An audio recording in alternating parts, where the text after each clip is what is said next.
Ve vietnamské večerce jsem si za 75 korun koupila takovéhle udělátko na vietnamskou kávu, tak si ji pojďme spolu připravit.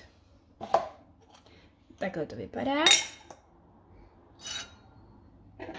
Sem si nasypu odměrku kávy, která by měla být namletá na hrubo. To moje je trošku najemno.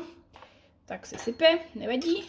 Druhou část odměrky zašroubuju na tu kávu a položím na hrníček, do kterého jsem si předtím nalila sálko, lžíci sálka.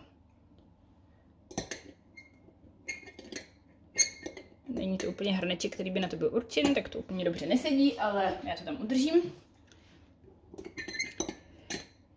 Naliju do toho horkou vařící vodu, nejprve jenom trošku, aby se spařila.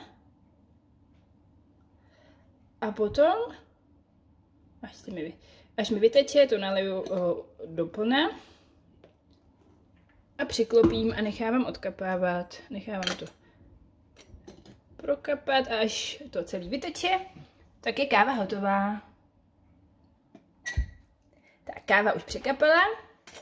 Tak tady ten vršek, tu pokličku můžu použít teď jako takový spodek, aby jsem neměla mokrou linku. Takhle to vypadá. Teď to můžu zamíchat, aby se mi spojilo sálko s tou kávou. A výsledkem bude sladká káva, taková dezertní. Tak dobrou chuť.